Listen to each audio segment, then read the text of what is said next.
ноҳияи мир саиди али ҳамадонӣ саҳни ҳавлии филармонияи мардумӣ ба номи одина ҳошимов бахшида ба ҷашни рӯзи модар ана ҳамин тавр пур аз занону духтарон буда садои дафу доираи ҳунармандон таваҷҷӯҳи дигар одамонро низ ба ин ҷо ҷалб намудааст. ин чорабинӣ бо иқдоми бахши кор бо занон ба оилаи маҳкумати иҷроияи ҳокимияти давлатии ноҳия гузаронида шуда аз бахшҳои ҷолиб иборат буданд. дар намоиши ҳунарҳои мардумӣ маҳсули меҳнати занону духтарон ба маърази тамошо гузошта шуданд. ҷамъомади идона бахшида ба рӯзи модар дар толори филармонияи мардумӣ ба номи одина ҳошим доир гардид. иҷрокунандаи вазифаи раиси ноҳияи мир саиди али ҳамадонӣ сокинони ноҳияро бахшида ба рӯзи модар табрик намуда дар рушди иқтисоду фарҳанги ноҳия нақши занонро баланд арзёбӣ намуд.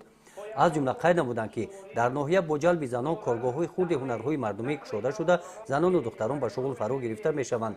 саҳми занон дар ташкили хоҷагиҳои деҳқонӣ, истифодаи самараноки замин, ташкили боғу тогзорҳо калон буда дар истеҳсоли меваҳои аз ҷиҳати экологӣ тоза онҳо саҳми арзанда доранд. нақши зан модар дар пойдории оила тарбияи фарзандон калон аст. дар ин чорабинӣ аз номи маҳкумати иҷроияи ҳокимияти давлатии ноҳия ба занони фаъоли ноҳия ифтихорнома ва тӯҳфаҳои хотиравӣ тақдим карда шуданд. дар қисмати фарҳангии чорабинӣ ҳунармандони филармонияи мардумӣ ба номи одина ҳошимов бо намоиши консерти идона хотири иштирокчиёнро шод гардониданд. гузориши хоҷа назриф худойназар зуҳуров аз ноҳияи мир саид али ҳамадонӣ барои барномаи иттилооти навид.